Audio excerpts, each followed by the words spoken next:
Good morning, everyone, and welcome to Vintage Motocross Radio. I'm your host, Joe Abadi. Today's show is brought to you by Vintco. Keep the ride going. Amsoil, the first in synthetic oil since 1973. Preston Petty Products, the legend continues. And of course, Vintage Motocross Q&A. Please join me every Wednesday at 6 p.m. on Facebook. My guest this morning is an 8-time overall winner at the Baja 500 and 1000. He's won 3 medals in international 6-day enduros throughout Europe, including a gold in Italy. He's an African Rally champion, a Dakar Rally veteran, and an AMA Hall of Fame inductee. His executive leadership has helped companies such as KTM, Husqvarna, BMW, Gas, and Zero Motorcycles. This morning, I'd like to welcome my guest, Mr. Scot Harden. Scott, are you there? Yeah, I'm here, Joe. How are you today? I'm doing just fine. Thank you for joining us this morning. It's a pleasure being here. Thank you. Thank you, Scott. Hey, I want to ask you, when I read about your overall wins in Baja, you were just 21 years old and you have 8 overalls. Now, how many were in the 1000? How many were in the 500? So, I only list overalls on my resume because, class wins are great and everything, but I signed up for winning overall in Baja in any of the major off-road races I did, because that was kind of what desert racing was about, being the fastest overall vehicle that day as far as I was concerned. So I won my classes several times, but I don't necessarily list them on my resume. All I do is list overalls. So I've won the Baja 500 3 times. I've won the Baja 1000 twice overall. I've won the Mexicali 300 and San Felipe overall, and I'm missing one other event in there, escaping my mind, but I got 2 Parker overalls in score competition, and then of course 4 Las Vegas 400 overalls, and those were all the big events back in the day, the 70s and 80s, when, like I refer to as the golden age of desert racing. That's when, things were really big and there was a lot of entries and a lot of great competition. Now, how many people would be entered in those 500s or 1000s? Well, back then, it was different then. This was before the era of the vet classes and over 40 classes and all of that. They basically just had an open class, a 250 class, and a 125 class. And the Open Pro entry would draw 60, 70 entries in that. Some of the races, well over 100 to 150 entries in some of the bigger races in the motorcycle divisions. Nowadays they're lucky if they get 30 or 40 entries, and they're divided amongst 8 or 9 or 10 different classes. Including amateurs and sportsmen and everything. We didn't have that back then. It was all that, and of course back then, that was the era of 2-man teams. We just rode. Each rider rode half the race essentially, and there wasn't these 3 and 4 and 5 and 6-man teams that were coming together to break it up like a motocross race. Well, while we're on that subject, Scott, why don't you talk about some of your partners in those races? Who were they?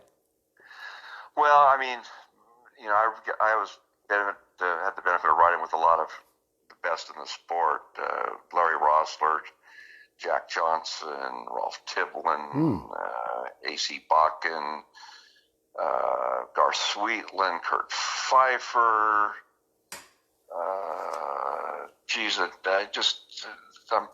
My name escaped. Chris Blaze, Kellen Walsh. I rode with them in the 2004 Baja 1000.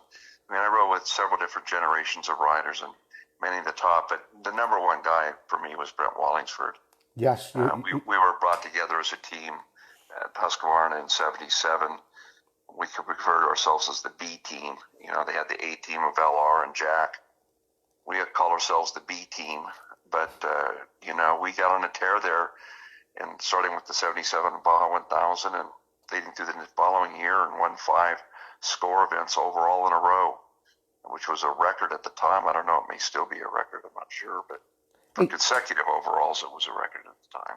Hey, Scott, let's talk about the bikes a little bit. I know a lot of my listeners and of course myself, where a lot of motocross guys, we know about preparing a bike for a motocross race in 40 minutes or whatever it is, 5 laps. But you're going hundreds of miles through a desert for days on end. How exactly do you prepare that bike differently than anything else? Well, I mean, I'm sure your your listeners will appreciate because mostly they all grew up through that area. And Yeah. the difference between now and then is light years. The motorcycles today are so well built, and things that we take for granted now were things that we agonized over then. I mean, in races like that, often in the beginning days, you carry a spare chain and on the bike, and you would carry spare cables to for the controls and uh, just all sorts of things on and on and on. But, I rode for Team Husqvarna, and at the time, Huskies were the best. They starting with the Malcolm Smith and Jay and Roberts and that era and the team structure that they had put in place and the way they went about it, the preparation. Riding one of the factory bikes down there was really special. Now, the factory bikes weren't, word came out of crates. They were just regular assembly bikes. They could have just as easily gone to a dealership. There was nothing, special about them except that they were taken out, completely disassembled. The motors were blueprinted. A lot of little things were done, things that for reliability, longevity, durability, little tricks that the team had learned over the years. I was real fortunate that I got to race bikes prepared by Dean Goldsmith and Niles Ussery, who were two of the best at their business back then. And they would go through and just set them up. I mean, when you got on one of those bikes down there a few days before the event, we'd always go down and break them in and ride the race bikes before the actual races. Yes. To do the final testing, set up suspension settings, jetting mainly just to make sure they wouldn't seize. And that was a big issue, just trying to keep them from seizing. This was the two strokes back then. But, every time you rode one of those, you really felt like you were on something special. It just seemed to work.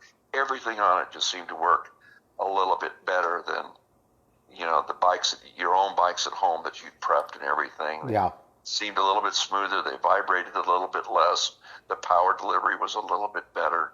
The suspension's a little bit better. Everything just worked a little bit better on those things. As a youngster, Scott, you grew up in Las Vegas, and hunting trips and things like that were a big thing in your family, and that's where you really got started on your first mini bike. So was that your first experience with riding? Was the mini bike on the hunting trips as a kid? Yeah, I was very fortunate. My family, I was raised by my grandparents, first of all, and they grew up through the Depression and everything, so they went hunting for food, every year. We deer hunted, we quail hunted, dove hunted, pig hunted, you name it. Fishing, I mean, for them it was about putting meat on the table. And growing up through that was something I really cherished being able to do. But I remember distinctly about, and we did that from the time I was 7 years old and on. But about the time I turned 10 or 11, some guy showed up in camp with a tote goat. Yeah. And I don't know how many of your listeners would know what a tote goat is. Yeah. But a tote goat was basically just a Briggs & Stratton motor inside a solid rigid frame vehicle, and it was designed to help you haul the deer carcass out wherever you shot it and get it back to camp or get it out to a truck or whatever. But they had one of those, and once I saw it and they let me ride it once, that was pretty much it. That's all I did for we'd go up there, I'd ride it all day long. They couldn't keep me off the darn thing, and that's where it all got started. So how long after the mini bike experience did you get a full-size bike? And I mean, you lived out there near the desert, so did you see some desert races? And how, what was the introduction like for you on a bigger bike and being in the desert area? Well, I grew up in Vegas, born and raised there, and we lived out in the country. We lived on a dairy farm, actually. Okay. Way out in the country, and I mean, it was a long ways just into town. Back in the 60s and early 70s, it's nothing like it is now. There was the Strip in downtown Las Vegas, but once you left those areas, it got pretty remote. And out where I lived, we were 10 miles from the nearest market, grocery store where we lived. So we had desert all around us and plenty of opportunity to ride. We were 4 miles, my home where I grew up was located 4 miles from the finish line of Barstow to Vegas. There was a local motocross track at the Mesa, Whitney Mesa, that a lot of people raced at, and we'd go over and watch those races. And there was even desert races held within just a few miles of our house, European scrambles and things like that. And then, of course, the Mid 400 and Snore 250 were big races at that time. And as kids, we would ride our bikes over there. I had the mini bike, from the time I was 10 or 11. When I turned 14, I got a Suzuki TS125 Duster. Yes. And, I talked my parents into getting that. That was my basic transportation to get around town and to do things. And then, of course, I started going out to the races, and of course I stripped all the lights off of it and everything, and basically, tried to turn it into a desert bike. And that actually became my first race bike. I mean, I snuck out to a race. An older friend of mine took me to a race in 1971, and my parents were out of town, and they came home and found out I raced, and I was grounded for quite a while after that. But once they realized that that's what I wanted to do, they said, "Okay, let's do it. But if you're going to do it, we're going to take you, and we're going to be there to pick up the pieces." So that was a hard thing for my grandmother to wrap her mind around. She was sure I was going to kill myself on that thing. Well, yeah, grandparents, parents, I mean, you all have that sense of what's the kid doing, and it was so new back then that I'm sure it was quite a harrowing experience. Scott, you mentioned, when we opened up the conversation, that you rode Husqvarna, that it was such a great, reliable bike. How did you go from that Suzuki Duster to getting a sponsorship with Husqvarna? How did that all take place? Well, the seeds were planted when I saw it on any Sunday. That all happened. I got that Duster, and that movie came out, and I rode that bike that summer. I rode that bike through the desert to the movie theater, and I would sit there and go to the first matinee, and this before it ended, I'd go and hide in the bathroom, and then I'd sneak back out and watch it a second time. I think my record was 3 times in a row. And I would do this a couple times a week, and then I would ride the bike home. And so I knew, that Husqvarna was what I wanted to be a part of. I wanted to do everything that Malcolm did in the movie.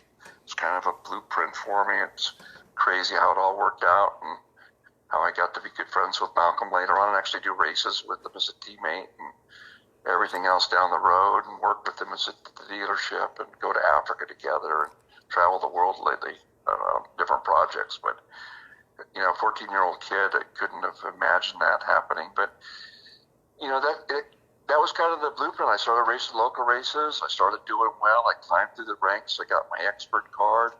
The first year of full competition, I won the 125 number 1 plate. I moved up to the 250 class.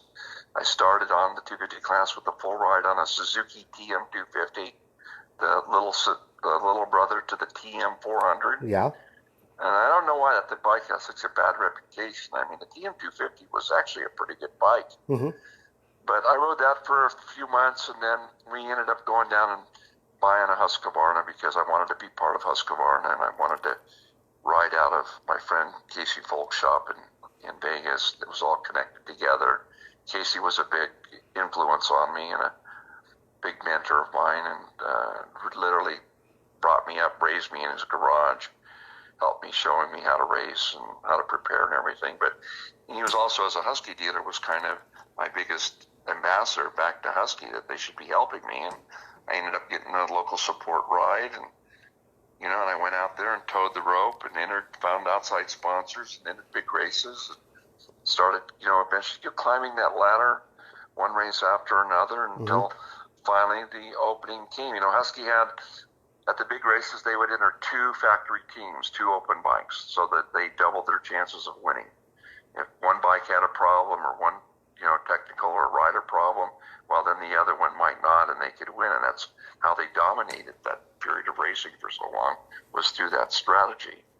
So that meant there were 4 openings available, and I needed to get one of those. And in '77, after doing it on a support level for the first few years, I finally got the shot with Brent, and the rest was history. Yeah, and in '77 you were 21 years old, and that's when you won your first Baja race.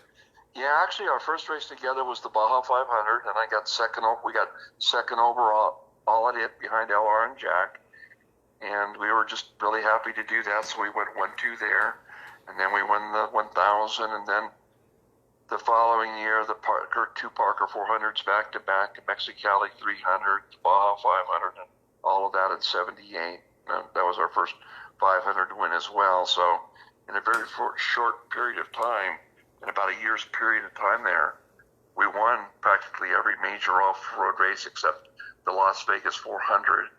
And that took us a little bit longer to win that because we kept getting beat at it by LR and Jack, and it would always come down to just a matter of minutes. And I mean, a matter of minutes after, a couple of minutes after 10 hours of racing. Is how it would come down. So I mean, it was tough competition back then. How long does it take to finish a race? Well, I'm sure one is of course twice the length of the other, but how long does it take to finish a 500 race, and how long does it take to finish a 1,000-mile race? Well, I mean, it varies depending upon the route that they've selected, the length of the course. Sometimes the 1,000 would only be a 1,000-kilometer race. They started changing it over to that in the mid-'70s, and so that was only 650 miles, but they would make it a lot rougher to make up for it. Okay. And so it depends. I mean, some of the races were 15 hours, 16 hours long.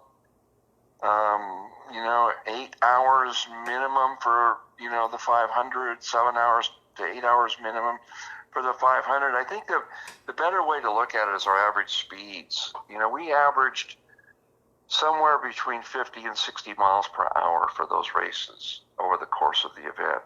And for the longest time, we held the record for the fastest time at the 500 at 58 miles an hour or something like that, average speed. So, if you think about that, all those times when you're in the tight technical stuff doing 20 and 30 miles an hour, well, that means that there's other places where you're doing 70, 80, 90, and 100 yeah, to get that average back up. And so, I think it's the average speed that really matters. But they were long races, and remember, back then it was just 2-man teams. We each rode half the race. You were also successful not only in the Baja and the off-road events. You were a medalist in the International 6-Day Enduros. You won a gold medal in Italy, silver in France, bronze in Czech Republic. What part of the 6-day events did it take you some time to get used to? What was so much different? I mean, we know the difference, but what were some things maybe you liked or disliked and that were so different from your desert days? Well, I think the main thing was just riding in mud and learning how to ride in trees and tight technical conditions. I'm from the desert, and when I started doing the qualifiers and stuff in 80, 81 and 82, I had to learn how to ride in mud, and that was a real struggle at first. I got some great coaching from guys like Frank Gallo and Kevin Lavoie and stuff, coaching on the trail, a little bit of tough love when I was floundering there and some of the grease up at Trask Mountain and up in Bellingham. They really, gave me some good pointers and tips, and I just persevered and adapted. And, after I'd won Baja and all the other major off-road races, going back to On Any Sunday, I had become literally the lone just caught across Dry Lake Chapala at some point in my career, even though I never raced across that section. I did win the 1,000.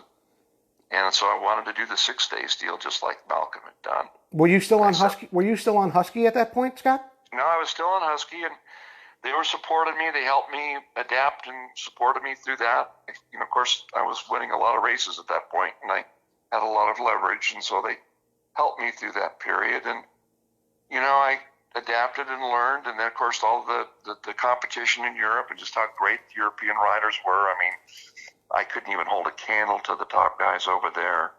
You know, if I was lucky to get, you know, in 30th in class at 6 days, if I was riding really well, I would be up amongst the top Americans, but I would be way back in class. You know, I think the biggest accomplishment that we had back then was I was selected for the U.S. trophy team in '82 in Czechoslovakia. That was the year that we should have won the World Trophy. Mm-hmm. We'd beat the Czech team that year, mainly due to we just had more riders finished than they did.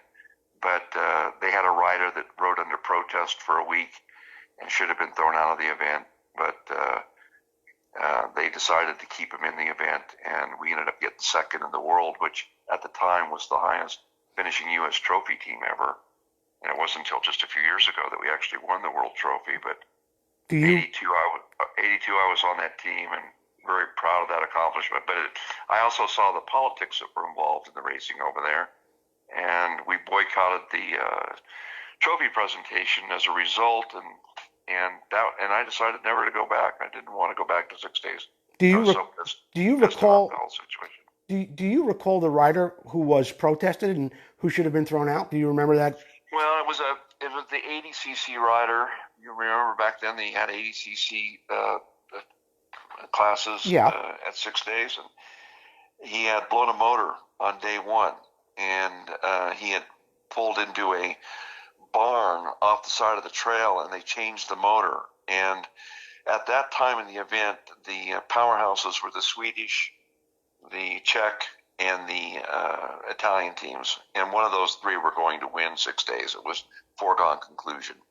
It was definitely going to be one of those teams. Well, the Swedes protested. They had photos and everything of the thing.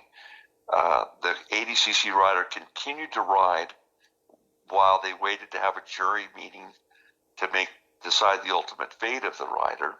As things progressed, the Swedes, it was one of the toughest 6 days on record, rained every day. Other than Dakar, was absolutely the toughest thing I'd ever done on the motorcycle. Just 6 days of pure misery. I mean, soaked to the bone from the moment you left the paddock until you got done that day in some of the toughest trail conditions I've ever seen in 6 days. But as the attrition took place and people dropped out, this weird thing ended up happening. The American team stayed intact all the way until day 5. We hadn't dropped a rider, and the Czech team was down to 5 riders and should have only had 4 left because the guy should have been disqualified but was still riding under protest. We lost a rider on day 5, which put us equal to them in terms of the number of riders on the course, but they still should have had that 4th guy disqualified. And that night after the 5th day is when the jury meeting was held to decide his fate. And they kept him in. It went down to a 7-7 vote amongst the jury members. The Eastern Bloc countries all voting in favor of keeping the Czech rider in. Yeah. The Western Bloc countries all deciding to disqualify him. Joining the Eastern Bloc countries were the French team. So thank you, France. Scott, let me ask. Went down to the jury foreman, who was an Englishman. Yeah. And he voted. We thought we would vote in our favor, but he voted in favor of the Czech team, which we found out later that the jury foreman, his number one client was Jawa. Uh-huh. He made aftermarket products and parts for Jawa, so we were screwed. That was politics. The question. Should have won 6 days that year. Yeah, but that was my question. That was just about to come up from this. Was on that jury, who was from what country and what bike were they looking to see as far as a manufacturer winning that class? Well, it was in First of all, the event's in Czechoslovakia. Right. There were hundreds.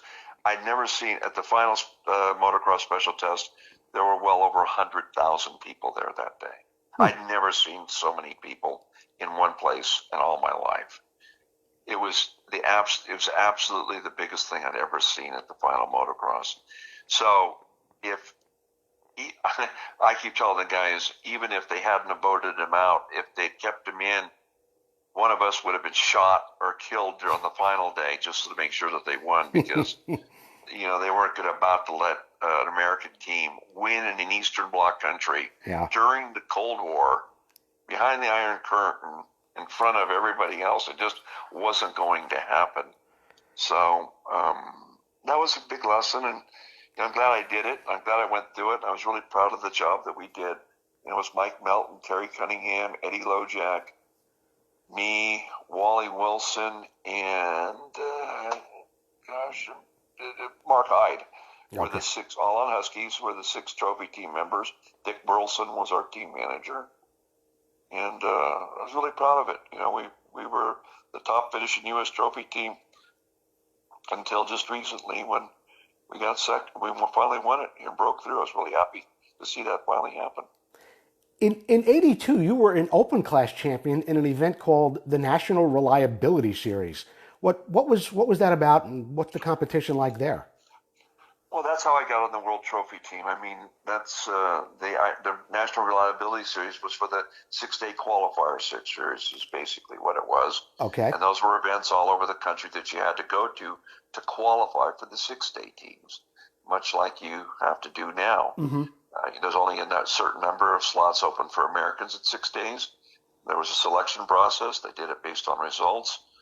And so I went and rode that. I won my class at several events. I won a qualifier overall in Post, Texas, which I'm very proud to say. I've got I won a 6 days qualifier overall as well.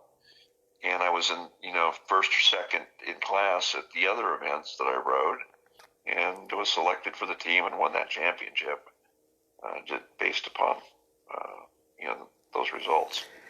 Scott, you see so many things out there, riding through the countryside, riding in the desert, and there's obstacles of all different types.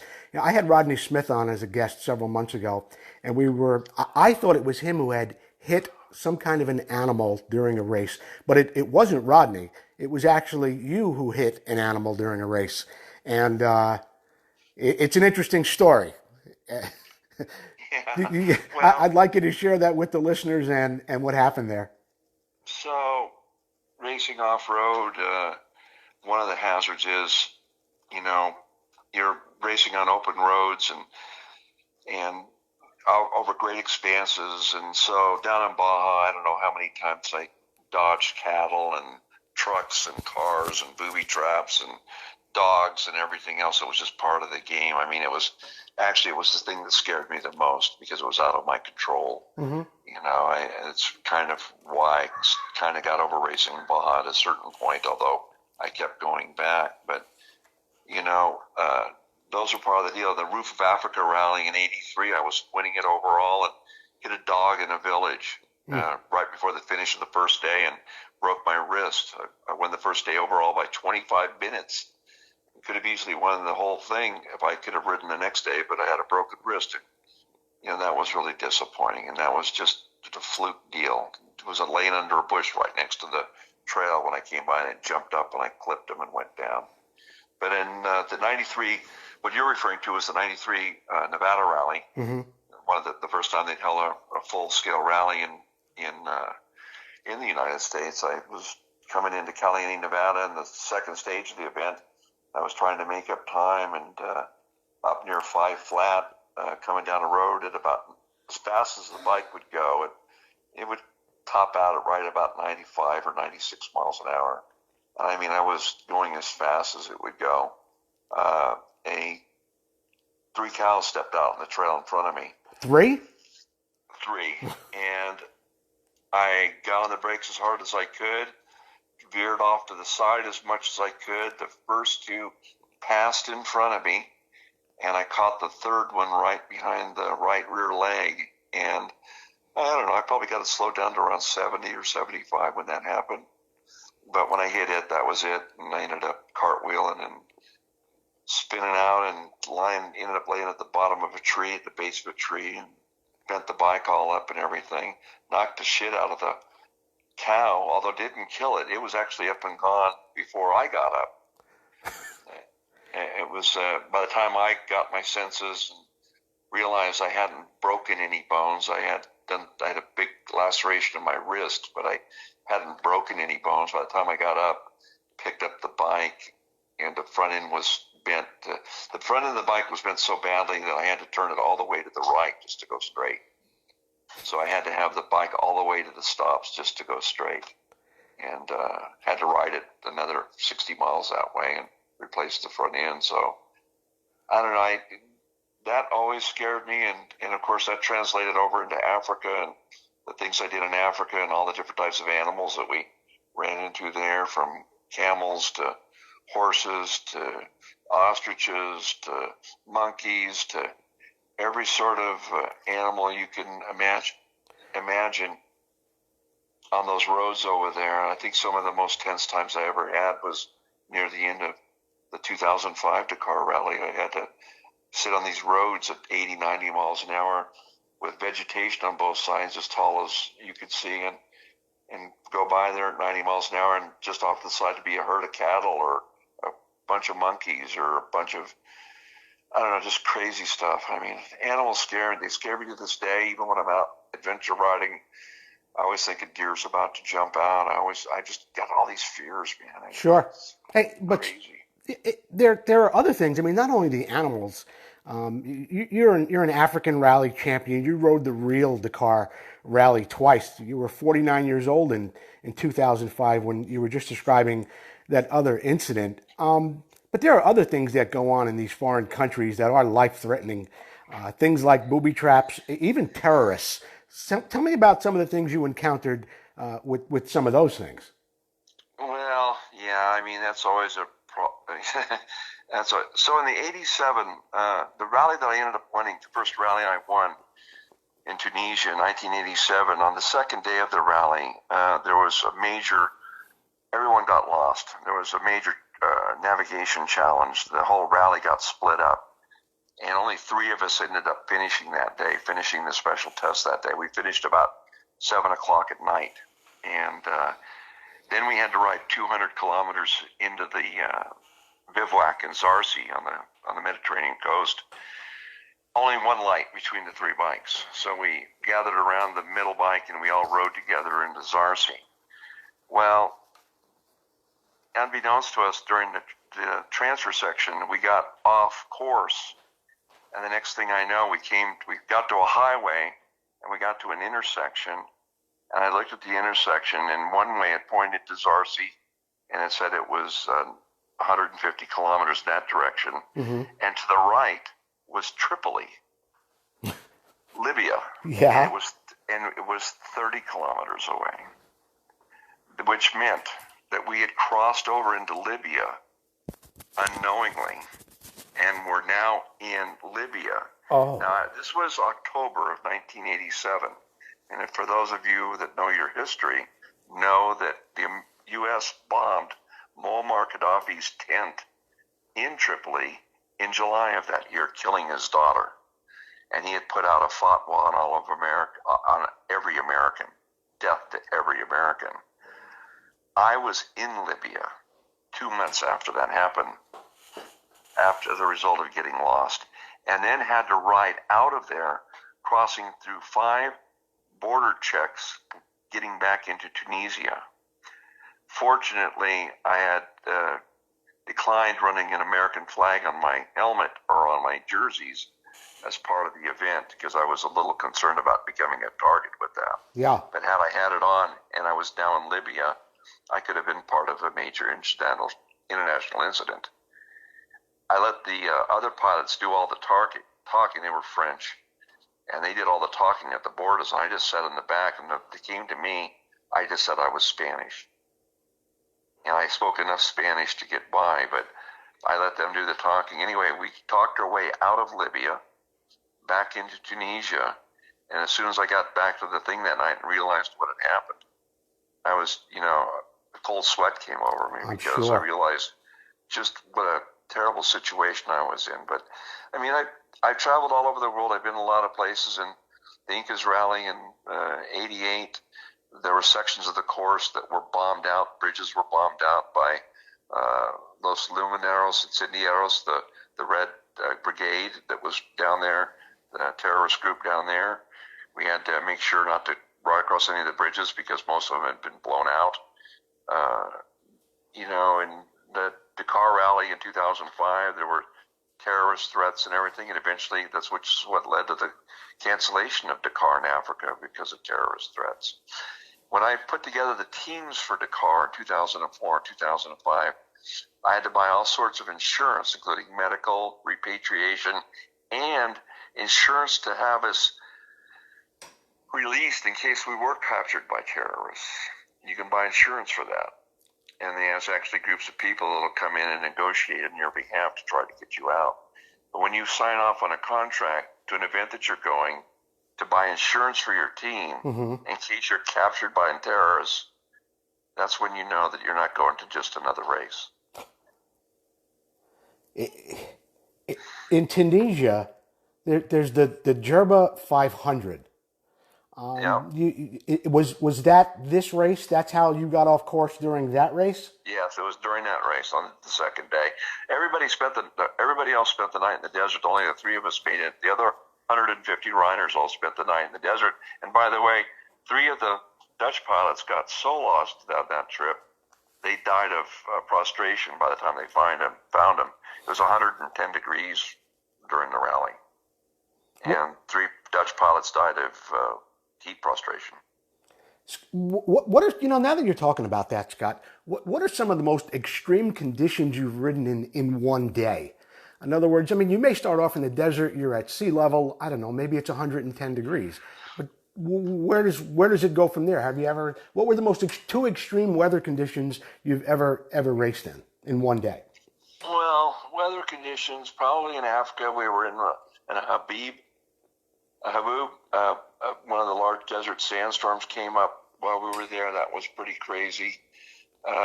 We had to hunker down and kind of let it blow over and then keep moving on. I think the longest day of my life I ever spent on a motorcycle was in the 2005 Dakar rally. What happened there? About the sixth or seventh day. So, you start out in Europe, you do a few stages in Europe for show and for the spectators and everything. And we started in Barcelona that year, so we spent 2 or 3 days in Spain, going down through Spain. Then we crossed over at the Straits of Gibraltar and into Morocco.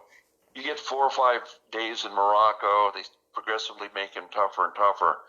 And then there's a major point in the event where you transition from Morocco into Mauritania. And these two countries are at war. So what they do on that day, and it's one of the longest days usually of the rally, or when they did the rally back then. What they do is they start you at 1 o'clock in the morning, and you have to ride at night about 200 kilometers to get to the starting point of the special test where you're actually going to race.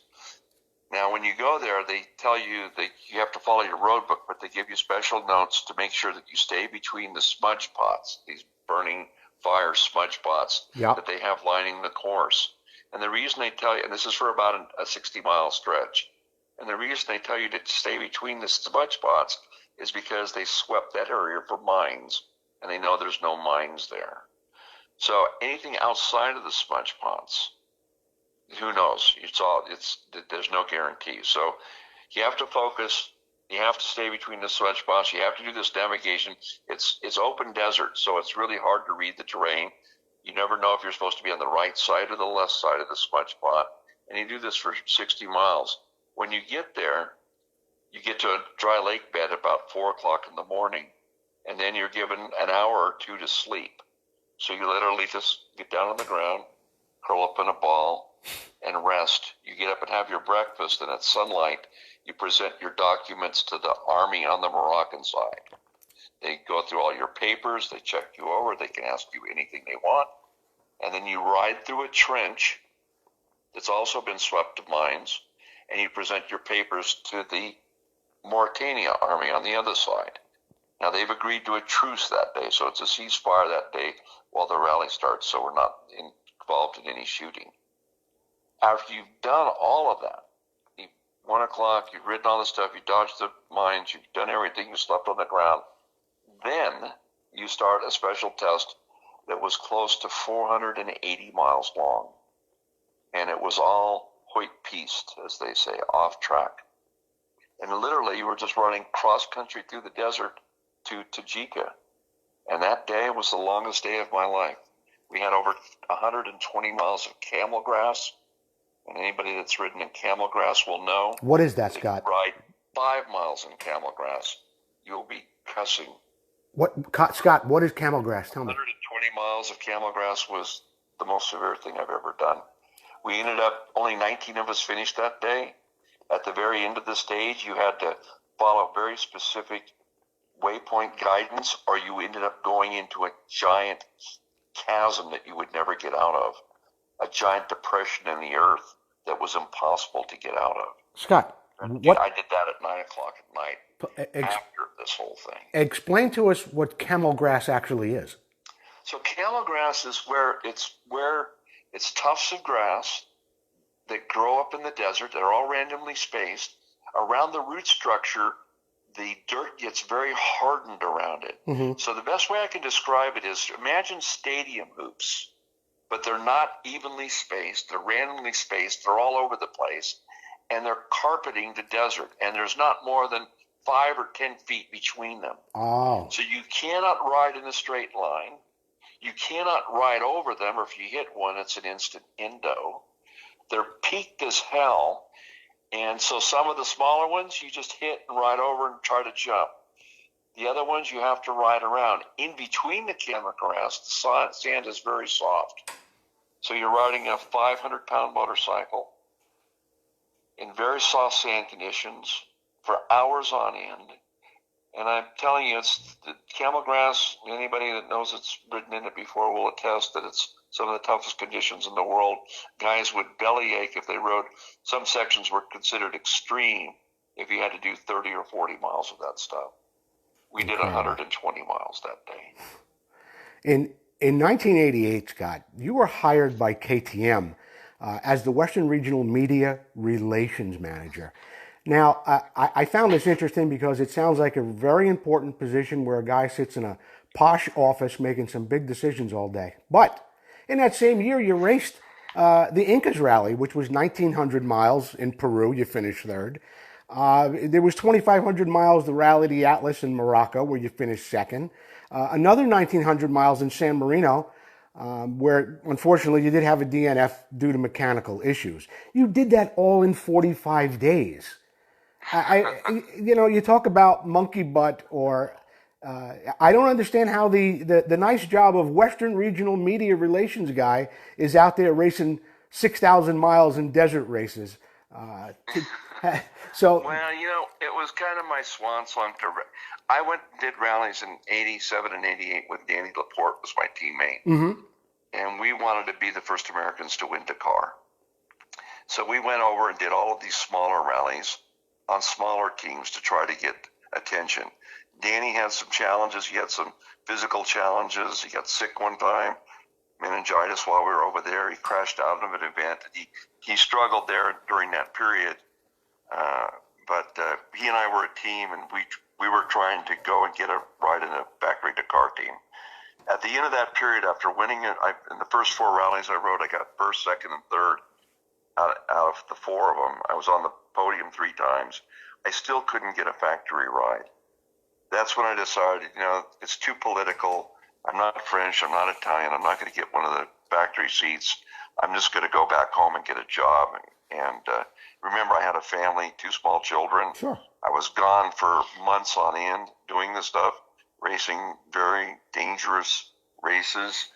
That cush desk job that you're talking about seemed like a really good choice at that time. I bet. So those 3 rallies I did, I was contracted to do them. And that took me through the first part of July, and then in the middle of July, I started my career with KTM, and as Western Region Sales Manager and Media Relation Manager, and then that's where I stayed for the next 20 years. Now, you also there, you worked closely with Rod Bush. I'd like you to talk a little more about Rod, because he's a very interesting person, and I'd like the listeners to know more about him. Well, Rod, we would need a whole show to talk I know. about. I think do what you can. Do what you can, Scott. Tell us a little bit about Rod. I don't know. he changed my life. He was one of those guys. He was from first of all, you have to know about Rod. He's from West Virginia. Yeah. So he's about as basic as it gets. He didn't have a college education, but he was one of the smartest guys I ever met in my life. And he had a lot of common sense. But most important of all, he was loyal. He was fiercely loyal. He was dedicated. He was committed. He took care of his people. He understood the big picture, but he never let the big picture get in the way of making sure that the personal details were taken care of, relationships with people. The guy was one in a million. I was blessed to know the man and work with him. And together, he and he was president, I was vice president of KTM. We led the company through a bankruptcy here in America. Mm-hmm. We started with Stefan Pierer and the new group and helped them develop it. Rod and I sold the factory on the 300cc two-stroke. That was our idea to bring to market. Rod and I brought that model to market, and now you can't think of racing without a 300 now. Right. It's the most popular bike in all of racing. When we told the factory we wanted to make it, they said we were stupid. Nobody would buy it. It wasn't a 250. It wasn't an open bike. What class was it going to fit in? They didn't understand vet class racing, trail riding, and all the other stuff we did over here. We did that. They said, we'll build it for 1 year and see what happens. That was in 1990. And they said, besides, none of the European distributors want that bike. They won't even buy it. Well, flash forward, by the end of the 90s, it was the single best-selling full-size motorcycle KTM had ever made. Yeah. The 300 two-stroke, and that was Rod Bush and Scot Harden who championed that bike. We also championed the Sport Mini line. We developed that whole line for KTM, including the first prototypes and bringing that to market. And then I developed and created the KTM Junior Supercross Challenge to kind of promote it and promote KTM through that period. So that was a big plus for us. All of this stuff was designed to grow the company. Meanwhile, Pierre continued to take the money he was making and investing it back into product, which is what KTM has done ever since. They continue to invest in product, developing the product, giving the customers reason to buy. The whole niche marketing strategy we developed, even the color orange. We were part of the decision, Rod and I were part of the decision to help change the color to orange. And there were meetings that were held every year where we beat each other over the decal that went on the bike. Yeah. What kind of decal we were putting on it. We said, you realize our whole brand identity's in a $1.30 decal. We need to stake out a primary color. We fought for orange. So there was a lot of work that we did back then that fundamentally changed the brand and the company. But Rod was responsible for all of that. He was the guy that led that. He was the guy that brought all the people together, all the different personalities, all of the different experience levels and abilities and skills. And he was the guy that stood between all the pressure of the factory and that he was getting from the factory because of the growth that we were developing and what was happening here in the States. I mean, I can't say enough about Rod Bush. He's an amazing man. He changed the course of not only my life, but many people's lives. Yes. Anybody who worked for him would go to the mat for that guy. And KTM wouldn't be what it is today without him. Well, It's that simple. Scott, you mentioned that you and Rod, of course, took KTM out of bankruptcy. I mean, where do you begin with a company like that to make them solvent again? Today they're like 12% of the market in Europe, 10% of the market they hold in America. But where do you begin to pull a company back out of that to make them solvent again? Where did you start? Just with the rebranding? I mean, when Rod Bush became president in 1988, they hired him because the previous president was failing in America. It was about an $8 million a year business in America. When we got done in 2005, it was around a $300 million a year business. And what had happened at the factory through 80, 89, and 90 after Mr. Trunkenpolz had sold the controlling interest in the company, the T in KTM. Yes. After he sold the controlling interest to to a holding company named GIT Trust Holding. Remember, at the time, KTM was not only a motorcycle manufacturer, it was a bicycle manufacturer, and they just brought on the radiator division as well. They were making radiators. The only thing the people at GIT Trust Holding understood was bicycles. Their strategy was to grow the bicycle business into a huge. They were going to take it from 50,000 units a year to 600,000 units in 1 year's time. And they invested all of the money in bicycles. And we went over there on factory visits in the winter of 1991, and there were tents set up all over the factory where they were having to house all the bicycles, the overproduction of bicycles that they had done that they couldn't sell, that were just, they had to house them somewhere to keep them out of the rain and the snow. And they were everywhere. There were tents everywhere. We knew there was a problem. By the end of 91, they were starting to default on some payments due. They were getting further and further behind on payments that they owed. And then on right after Thanksgiving of 91, Rod called me and said, I'd just been told the factory's in Chapter 11 or Chapter 13, I forget which. And I said, so what's that mean? He says, I don't know. But as a precaution, he said, you should take everything home that you own out of your office today, just in case when you show up tomorrow, the keys don't work anymore. And we'll just keep working through this. We had to let everybody go that was not essential in the company here in America.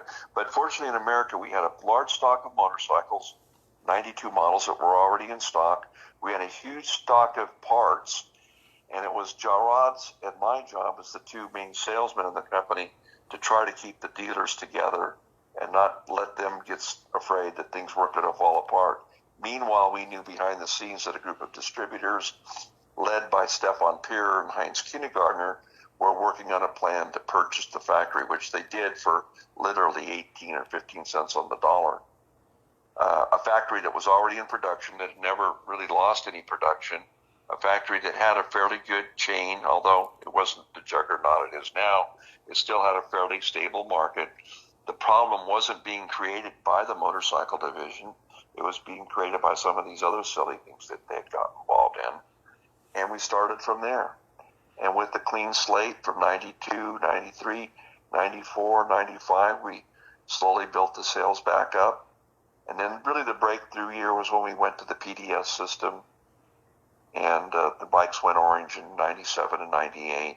And then the real breakthrough came with the Racing 4-stroke model in 2000, which was built, by the way, using the two best dynos that were available at the time. And Mr. Peer himself took me down to show me the dynos that they just installed. He was very proud of them because they were the next generation beyond what BMW had. And that built the first Racing 4-stroke. And that's where real technology was being applied to the development of motorcycles. Before then, all the testing, when they built a prototype, they would just take it out to the tracks. The test riders would ride it. They go, what do you think? No, what do you think? Well, what do you think? Let's go put some more hours on, see how it holds on. They would do that. Well, they continued to do that. But with the new dyno that they had to develop the Racing 4-stroke, they could also take that same bike, plug it into that dyno, download the telemetry from the track they'd just ridden, plug it into the computer system, turn the thing on, and literally let that bike ride that track with all the load factors, shift points, braking, suspension, everything going on that bike. Literally turn it on a Friday night and come back on Monday morning and see if it was still running. And they did that? And they did that. They could take a bike and let it go wide open on Friday night and come back on Monday morning and see if it was still open, running. They could get more data and more real-world experience through those dynos that they had invested in than they could in months' worth of testing.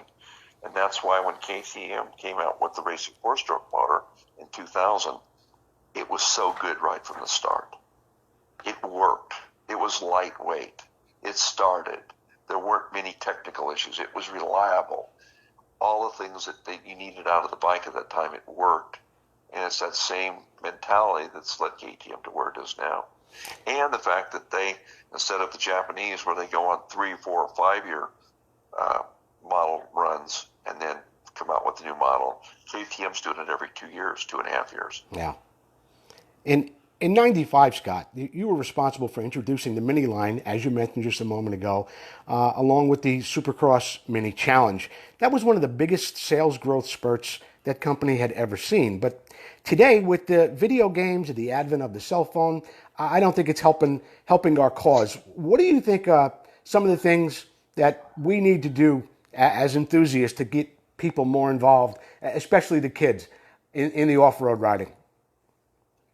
Well, that's a good question. I mean, if I had the answer, I could probably sell it and make a lot of money because our industry needs it desperately right now. You know, I shared with you, Joe, that I founded the Plus One Rider Initiative a few years ago with the support of the AMA to try to bring new riders to the sport. Now, my initiative is really based upon existing riders, motivating and exciting existing riders to bring new riders in. I think the solution lies within. We need to take all of us that are already currently in the sport. We need to become more proactive. We need to become more vocal. We need to do things, specific things, to go out and reach out to that next generation and bring it in. Whether it's your own children, your neighbor's children, your friends' children, your coworkers at work, we need to set the example to bring that next generation along. I think if we did, we could have a big impact there. But right now we're facing the social changes in social mores and the way that the younger generation is being brought up that are challenging as all hell. Yeah. It's become too easy. The generation that we're creating, quite frankly, is leading to what we just have seen the last few months. That's a scary thought. It is. And I always like to think, God, if those people that are out protesting, if they just had a motorcycle in their life at some point, they wouldn't be so angry. They would. We wouldn't quite have the problems that we do. And so we have huge challenges, and this is why I'm very vocal about it. I think the AMA, certainly the MIC, need to come together, and they need to be more proactive than they currently are as far as going out and trying to lead the way. I think we need to have active campaigns to go out there and market motorcycling to the public at large. I'm still waiting for that from the MIC. I think we need to have a blueprint that we can follow, that much like the Go RVing program that's out there that the RV industry does. They do a tremendous job with that, and they've done it for over 20 years. They've lowered the average age of the average RV owner from close to 50 to almost 40. And that's because they aggressively market RVs to a wide range of demographics. Not just old people, but young people, young couples starting out, at all price points. They do a great job at that. We suck in motorcycling. We are not doing that. We're not doing it near to the level we need to do that. And I think that's our biggest downfall. Back when I did the KTM Junior Supercross Challenge, motorcycling was cool and parents were looking, it was a great path forward. But that was that's almost 20 years ago, 25 years ago now? Yes. It's a different generation. It's a completely different game out there, and I'm really fearful for what that means for motorcycling, the future of motorcycling. But I still believe that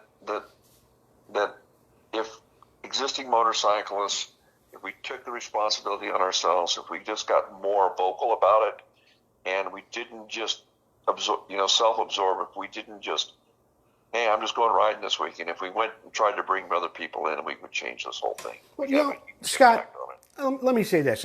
You remember the old days when it was really exciting to first begin seeing commercials on television, whether it was Yamaha, Today is the Day, or you meet the nicest people on a Honda, or whatever it was. The manufacturers back then made it look like a fun, family-oriented thing.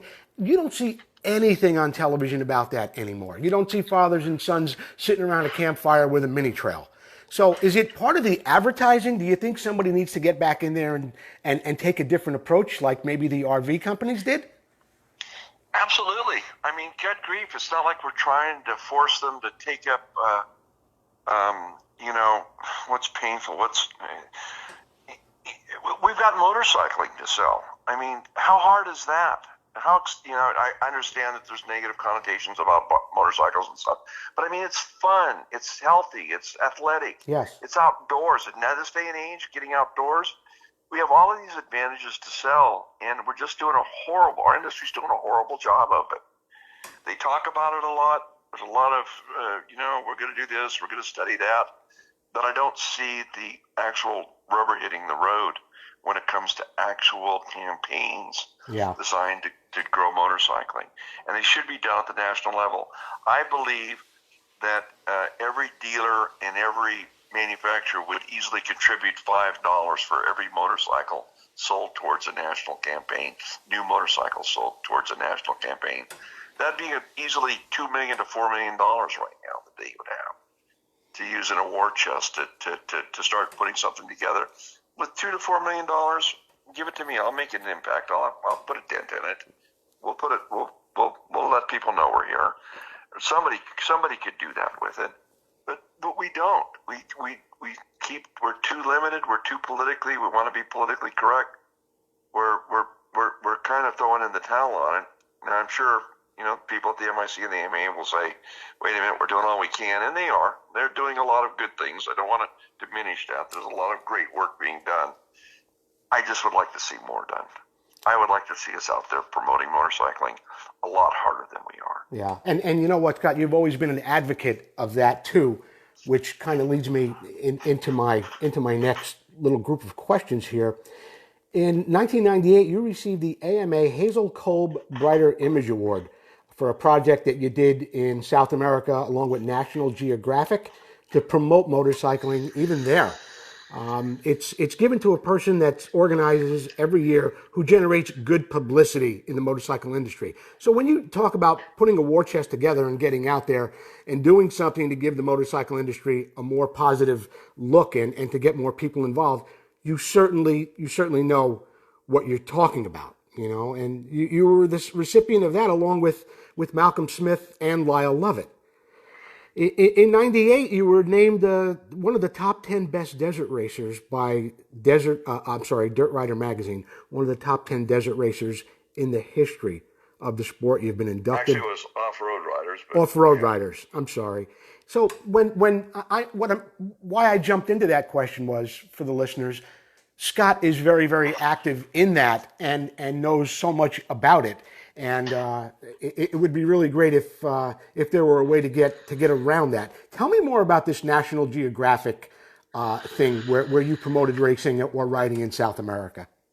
Yeah, it was an interesting project. Microsoft actually funded it at the time. They had developed this new technology, which most people will laugh at today, but they had this new technology that they wanted to show off.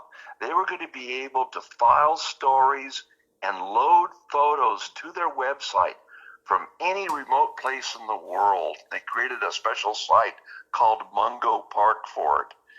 And they were going to be able to do this revolutionary thing to post videos and stories from anywhere in the world about any subject they wanted. So they put this thing together where they contacted me, and then I suggested we invite Lyle and Malcolm to join us to get more eyeballs on it. Uh-huh. Where we were going to ride bikes from Santiago to the end of the Pan American Highway, right down into Patagonia. So I was, with my connection in KTM, I was able to get KTM supplied. We ended up flying into Santiago.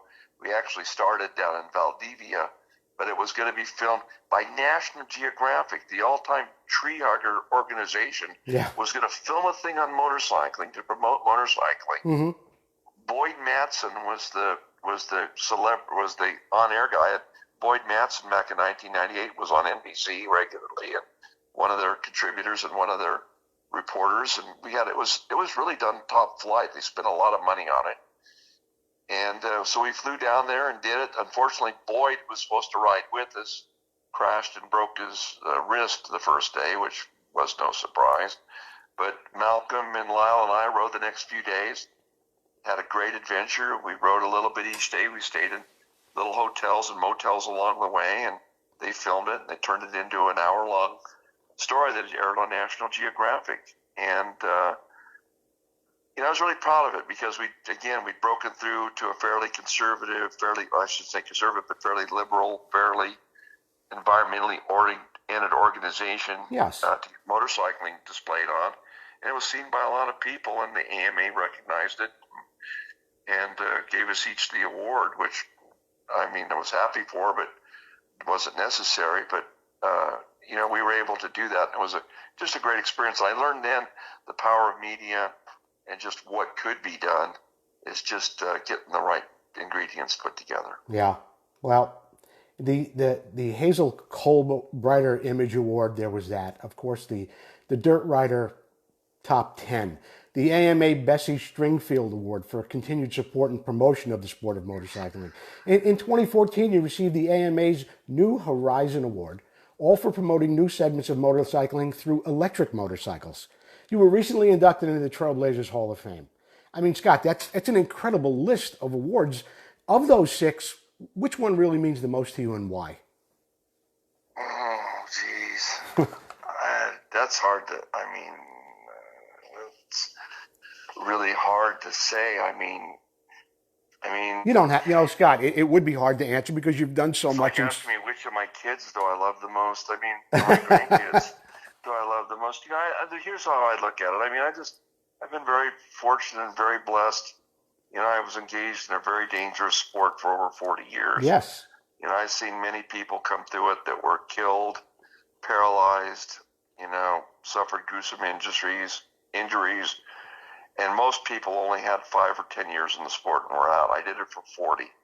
And on top of that, I got to pursue a career in motorcycling and got to be involved with some pretty cool companies and influence the direction of some pretty iconic brands and meet some just unbelievable people through the process. Not only with, but all the people, guys like Chris Carter and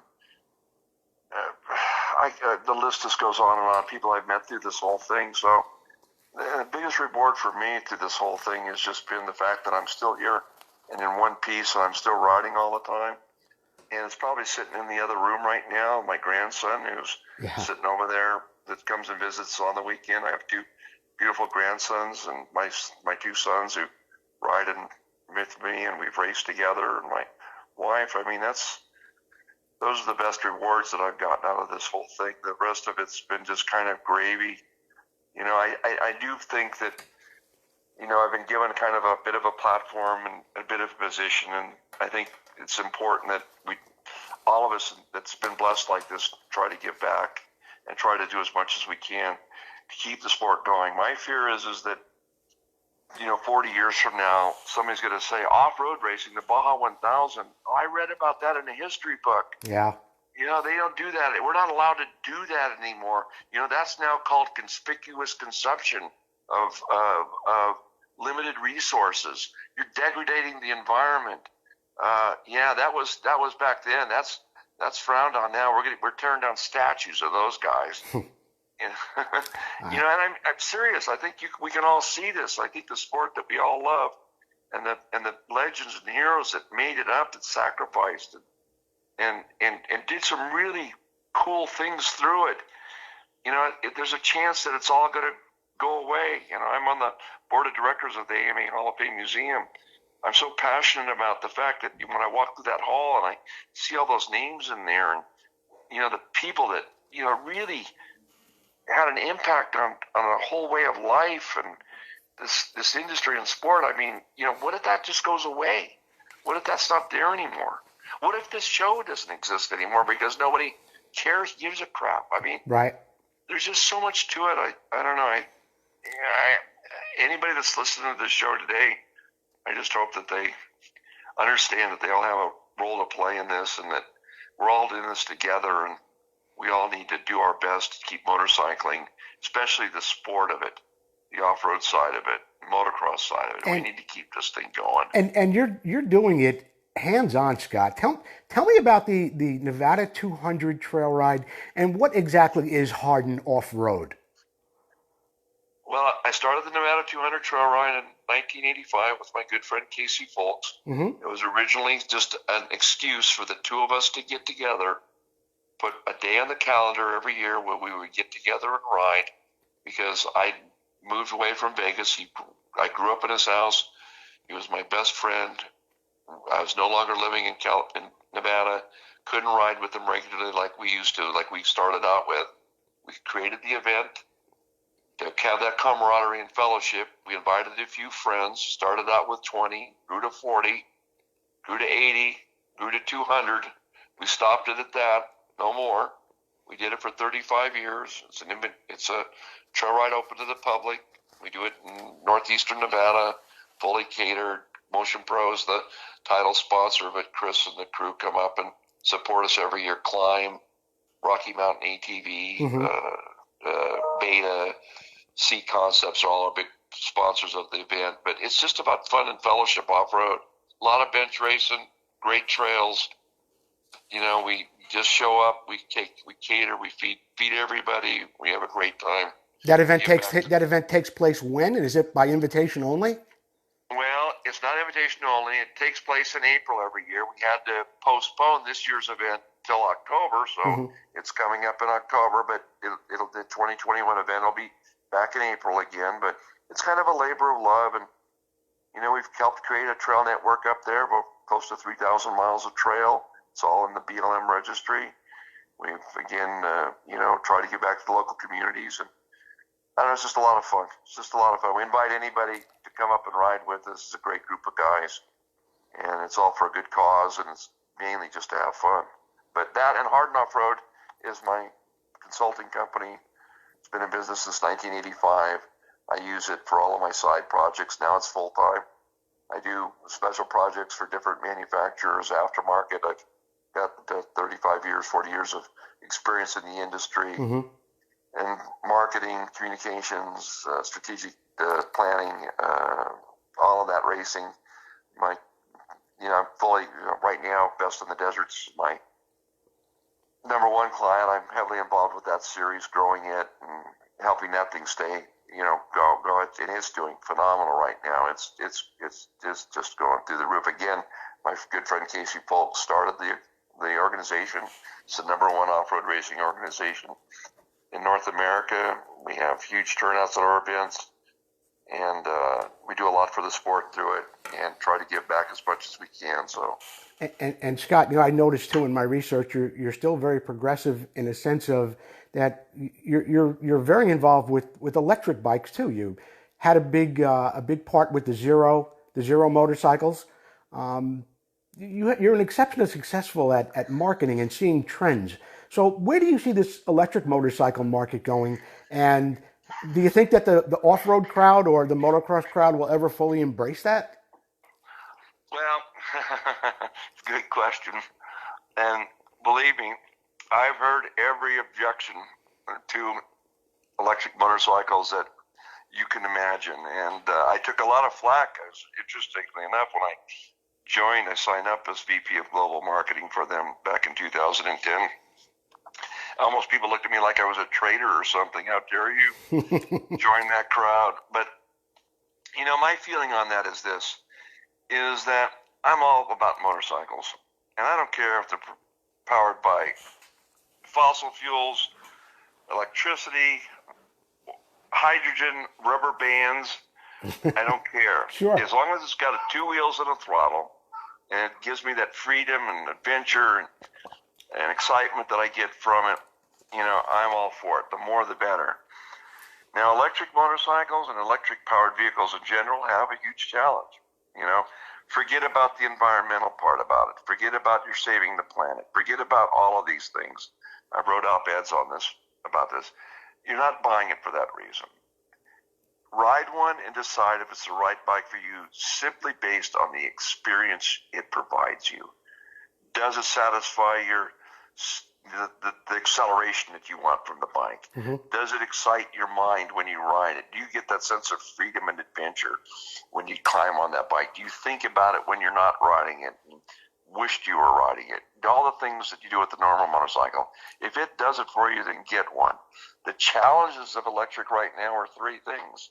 It still comes down to range, recharge times, and costs. You pay a huge premium for the bikes. There's no question about it right now. The range is still an issue, and both on and off-road.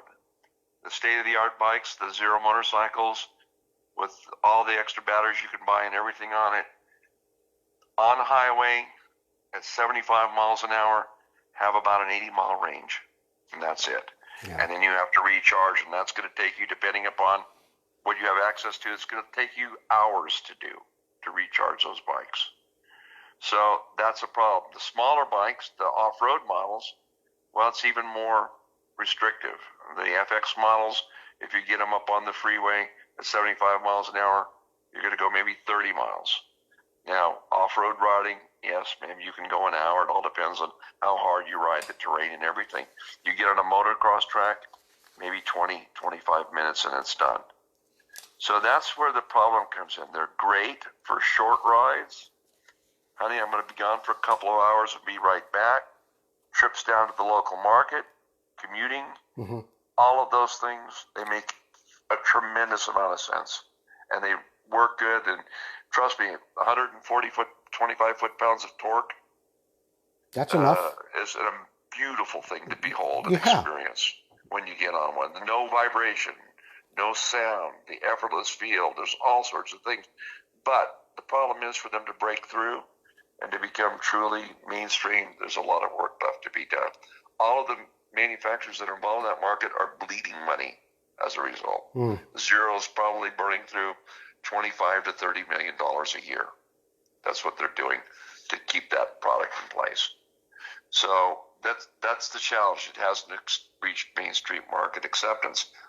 On the other end of the equation, down at the smaller side, when you get down to kids' bikes, and here's where electric really works, is in mini bikes, small bikes, entry-level bikes. My youngest son, Brock, was the second employee at Stasic. He's responsible for all of their demo programs and all of the event programs they do. Stasic's the little stability VMX bike with the electric motor. I saw a few commercials for it during the last Supercrosses. Yeah, well, that's my son. He does the intermission. He's doing the intermission program at that event. Talk about paying it forward. His dad did the KTM Junior Supercross Challenge. Now he's doing the same program for electric kids. I'm really proud of him.